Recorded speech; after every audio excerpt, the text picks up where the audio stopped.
Iran's retaliation to U.S.-Israeli strikes has done more long-term damage to Iran than the strikes themselves. In the hours after the launch of Operation Epic Fury against Iran, the Islamic Revolutionary Guard launched waves of ballistic missiles and drones across the entire region. The targets were U.S. military bases mostly in Qatar, Bahrain, Kuwait, and the UAE. But the missiles didn't stay on target. The UAE alone reported 165 ballistic missiles fired in its direction. 152 were destroyed, but 21 hit civilian areas. 3 people were killed. The Fairmont The Palm Hotel in Dubai caught fire. An apartment complex in Bahrain was struck. Dubai Airport, Abu Dhabi Airport, Kuwait Airport, all hit or disrupted. 9 countries in total, 9, and they were just getting started. Most of those countries weren't in this war. They were trying to stay out of it. Saudi Arabia had been withholding support for U.S. airstrikes. Some Gulf states had actually blocked U.S. airspace access for Iran strikes just weeks earlier. These countries were hedging, and Iran targeted them anyway. The response was immediate and unified. Saudi Arabia's foreign ministry condemned what it called blatant Iranian aggression.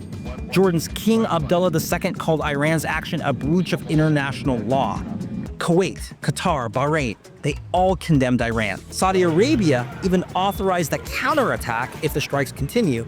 And this is the Arab world. Nations that had complicated, cautious, or even sympathetic relationships toward Iran now lining up against Tehran altogether. The question is why?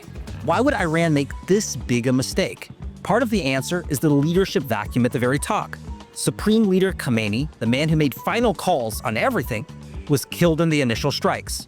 40 other senior leaders were reportedly killed too. With the top of the command structure gone, who authorizes these strikes? Who drew the target list? The strikes read like a headless military firing in every direction, trying to prove it's still capable, still threatening, still in control. But it looks like desperation. Iran's logic probably works something like this. Make Gulf leaders nervous about hosting American forces. Force a ceasefire. Raise the cost for anyone who backs Washington. But the minute you intentionally or inadvertently kill civilians in these countries, that turns neutral parties into active enemies. When 9 countries are condemning you, when the Arab world is unifying against you, when Saudi Arabia is offering its full military capabilities and defense, when civilian areas are on fire, you haven't struck back, you've struck out.